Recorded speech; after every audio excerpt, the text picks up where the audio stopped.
Hello and welcome to the Pointy Ears Podcast. My name is Matt. Well, I'm James. Oh wow, that was fast that time. Okay, sometimes it's like within 1 second, sometimes it's within 10, and I never know what to expect. So Keeping you on today, your toes. yeah, keep me on my toes. I'm on them. I'm on them. I'm like you know, it's like PTSD. So today we're looking at a cool idea for a list. All right, it's a way to make mounted units. Let me put my phone away from the mic. How to make mounted units the best, make them live their best lives, right? That's what we're going to try to do today. So we've got some Varangard on screen, but we're not just talking Varangard. It's Varangard or Chaos Knights. Now, before we talk about, oh no, no, I was about to go into Chaos Knights, but we'll get there. So this idea came to me when we were talking about how to buff cultists, and I got really thinking about how good it would be is if this Bloodstoker, which gives you +1 to run and charge, could combine with the Slanesh ability to, on a command, run and charge in the same turn. It would be amazing, right? Unfortunately, they're locked. You need the Corn keyword to benefit from the Bloodstoker, and the Slanesh keyword to benefit from run and charge, right? No! We have another source of run and charge in the book, in Right. Kotet. So Kotet is Knights of the Empty Throne. It's this subfaction here. And it says here that units that have a mount can run and charge, which is incredible. Incredible. There's another ability to go with Varangard. It buffs up their rally. But I'm not caring about that. I'm caring about the the run and charge. And so that means that with +3 to run and +3 to charge, I'm adding a total of 6 to my movement that I can do, which I think is just incredible, an incredible amount of movement. So if I look at the Chaos Knights War Scroll, they have a base move of 10. That means if you auto run, then you're moving 19 inches up the board, and then you're charging with +3, so you're getting an average of 10 above that. So on average, you're going 29. This could get even. Oh, yeah, it can get even higher. There's a way to get it even higher than 29. So this is a max of 19 first and 15, so max of 34 so far. I mean, Okay, once you're getting to like 29, it doesn't even matter. doesn't That's even matter. They're just going. look at the board. Yeah, it's ridiculous. But it is important to get it to a really high number because these guys are elephants in China shops. They're on really big bases. They're not Arachnarok levels of awkward, but they're close with 5 models. So a better way of playing this is probably not with Chaos Knights, but with these guys, Varangard. Varangard are the same size base, but three of them. They're a lot easier, a lot more maneuverable. They have the same 10-inch movement, and they benefit from the same buffs. Right, so we have those two. Oh, there's only one buff which the Varangard don't get that Chaos Knights do, and that's ensorcelled banners.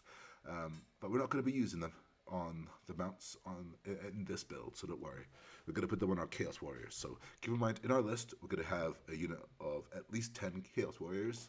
They're going to be Mark of Nurgle, and they're going to have the Nurgle banner, which gives everything around them -1 rend.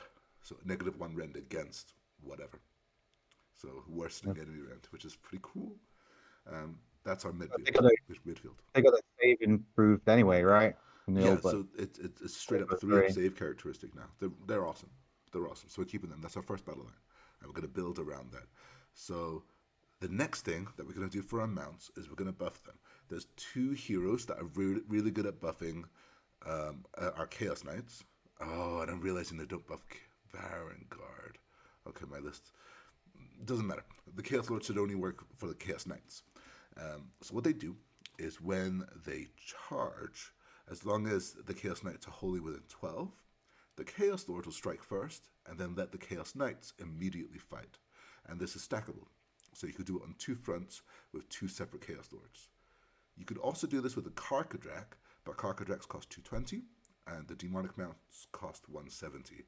You give up a lot of fightability, but you get 1 inch more movement, and that's what I care about. We don't need the Chaos Lord to be doing the damage. We'll get the damage off the Knights and the Varangard, or the Varangard. All right. So Another way to buff up our guys is this guy, the Chaos Sorcerer Lord. He has a cool spell. His spell will give you +1 to hit and to wound. He'll also give us a 6-up ward save. Very fun. And another option for a spell is Demonic Speed, which, as long as you have a mount, you'll get a 3d6 charge. And you can charge from 18 inches away as well, which is great when we've already got +3. So 3d6 +3 on our charge. Pretty nuts. Also, we have I mean, we, of your own Chaos Knights. I'm going to go back to Chaos Knights. I'm jumping all the way back to Chaos Knights. They have the... Which one is it? Is it Riders of Doom? No, it's the Musician. The Musician's ability says, when you roll a charge, you can change any of the dice to a 4. So if you roll 661, it's now a 664. Haha. You can't get lower than a 5 for your charge rolls. So the minimum charge that you could roll with these guys without the spell buffing and rolling double ones is an 8. That's your minimum. That's pretty crazy. All right, so let's look at our first list. This is the Knights list.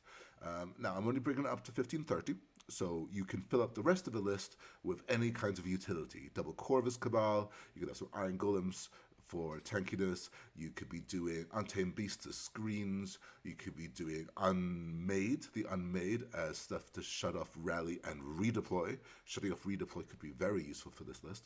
Or you could go the Scions of the Flame. The Scions of the Flame are your good guys for killing chaff very quickly. So if someone's got if you're against a Soul Blight player who's running a 10-man blob of skeletons as chaff, very good way of killing them, Scions of the Flame. Alright, so we're going to run double Chaos Lord and Demonic Mount, and we're going to run 3 units of Knights just to start with. You can go further than this.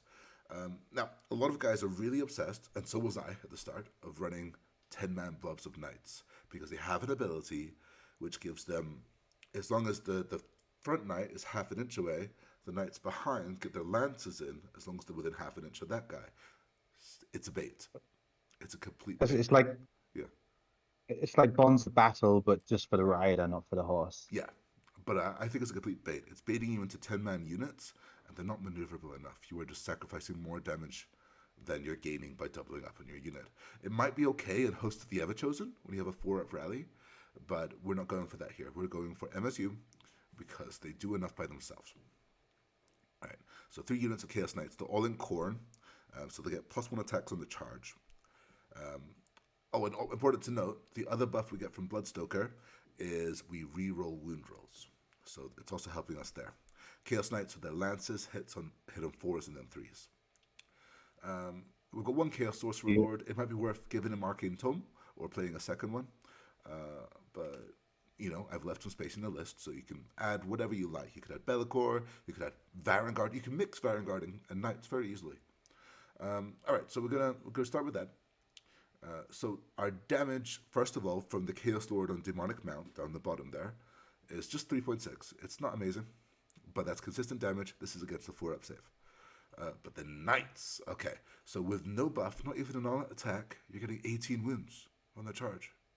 As long as you're getting all 5 in. That's nuts.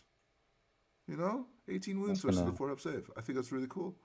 If you had all-out attack, we got up to 24.5. And with a Sorcerer Lord buff, 28. 28. Knights finally do damage.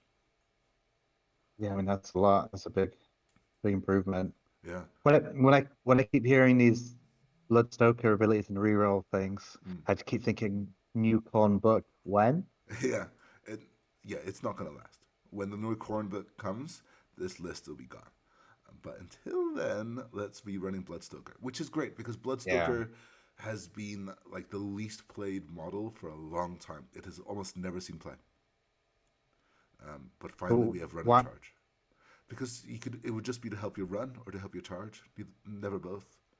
People would take the Bloodsecrator over it because attacks. So we're getting double value from it, effectively. Yeah, double value. Correct. Now, that's one of the options actually to improve this list or to finish the list. You could add a Bloodsecrator, or you could add the other Khorne models, but Bloodsecrator is the most consistent. That would add extra attacks to every model, which is pretty good. All right, so that's our Knight list. Now, we can do it with Varangard. And now you see that I've forgotten to take out the Chaos Lords and Demonic Mounts. I should have. They don't buff Varangard in the same way. They don't give them strike first. However, you'll notice something that the damage from the Knights to the Varangard is lower. Even the Varangards are more expensive. Not to fear. They're far more maneuverable, and they have an ability where once a battle, after they have finished their attacks, they get to attack again. So actually, Brilliant. they're significantly more fighty on their first charge. Can they Now, I've can they equipped the Knight. pile can Yes. they Yeah. sorry, can they pile in as well Yeah. after the second attack? Yeah. Yeah. It's another pylon and fight. Yeah, which is nuts. Um, now, what was I going to say? Oh, the Varangard are equipped with the spears. The spears are the most fighty on the charge, and we're basically making this list to just kill stuff on the charge. And they're not punished too much for not being on the charge. All they lose is one rend on the spear attacks only. So, nah, that's still really good. It's still rend 2, even when they're not on the charge. Rend 3 on the charge. Pretty crazy. So yeah, I think that's another cool way of playing them. I think personally, I'm going to be playing with 2 Chaos Knights and 1 Varangard unit, and I'll be seeing how that goes for me. And then I'll have room to add a little bit of something, a little bit extra in whichever way I want. There's just room in this list to add all the fun stuff, to add tech pieces, to add novelty pieces. You know, you could go for fun things. You could add a Sigvald, great ally. You could add Blissbarb Seekers. You could add Bloodstoker. You could add. There's a whole bunch of options. So yeah, Yeah, what do you think of the list? it looks pretty sweet. Looks like it'd be fun to play. Like you're getting stuck in there. You're getting some buffs going off. Mm, Looks quite nice. You've got a lot of room. Yeah, I was looking. I was like it's a little bit, not as much, but then you've got another 290 points. yeah, yeah. I There's mean, lots of room to do stuff, and if this list is really focusing on Varangard, um, the 2 Chaos Lords and Demonic Mounts should come out. You probably play a double Varangard unit as a general, so a 6-man squad as a general, because this is Kotet, so you're allowed to do it here. Which yeah, I think that works. Yeah. Anyway, that was a short podcast from us today. That's us. it's been a long day of podcasting. Yeah, this is our But yeah, third episode we recorded today. Yeah. So we're off to get a good night's sleep, aren't we? yeah. Thanks for the listens, and we're just starting out. So any help or anything that you guys, a bit Yes, of please. advice, just send it in the chat, and please like and subscribe. Yeah, thank you so much. We really appreciate you guys listening. Right. So bye from us. Goodbye.